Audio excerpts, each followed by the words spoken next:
right, wanted to make this quick video, show you what I'm working on, because this is just super valuable for any dog, but especially Ted, who when he's calmer, he's more aware of his environment. When he's like excited, I really think he just gets tunnel vision and he's just like bouncing and happy. And then when we slow his brain down, he's like, oh, I didn't notice these things before.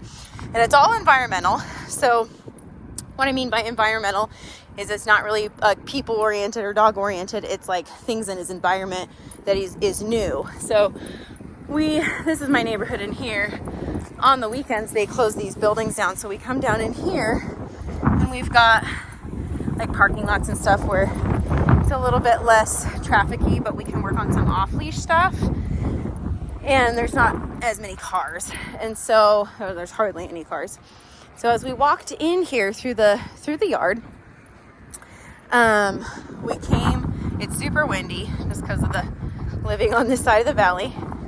And these, I don't know, they painted this building. So this stuff on the windows made him really insecure. So he's fixated on it. He's a little bit unsure. He holds his paw up in the air because he's a little stressed by it.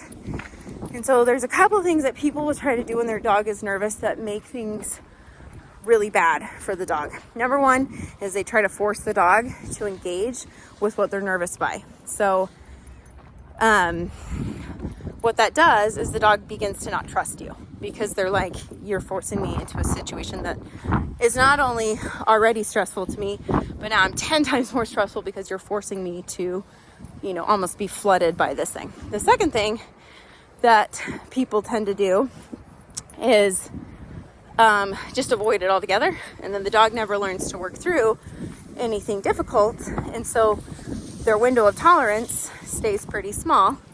Good job, buddy. So when we first got here, he got pretty flighty. So I'm working him on a 25-foot line. And I just use a little bit of a e-collar to get him back into the position.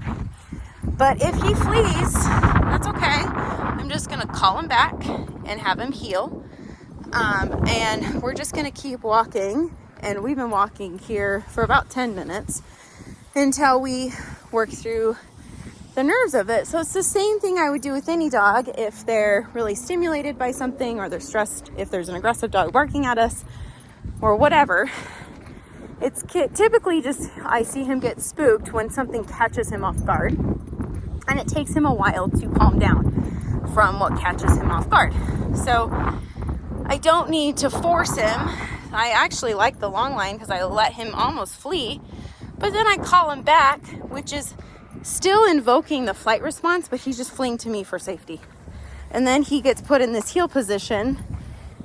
And if he gets out of it because he gets spooked, I just leave and I start pressing the e-collar. Heel. Good job. And he's going to start to crave being next to me because it's safe. It's safe and secure. Nothing bad is going to happen to you. So I don't correct him with the e-collar if he's looking at it, if he's fixated by it. If he disengages with me, I'll just leave the heel position. He won't be paying attention to me because he's nervous by it.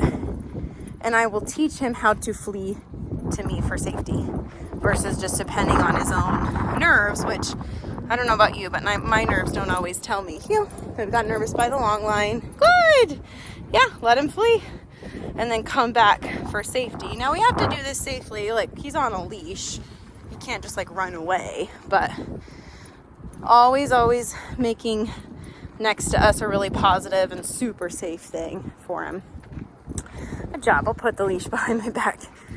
Just sensitive in certain situations. When he's in drive, like for the ball, he ignores everything, including like, hurting his feet or, his tongue or whatnot. But when we take him out of that and we work on calmness, which is what we need him to do when we're walking and when we're having him go to the place bed, he's just more aware of things because he's not adrenalized.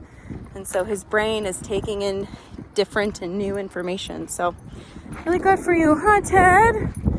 Doing good.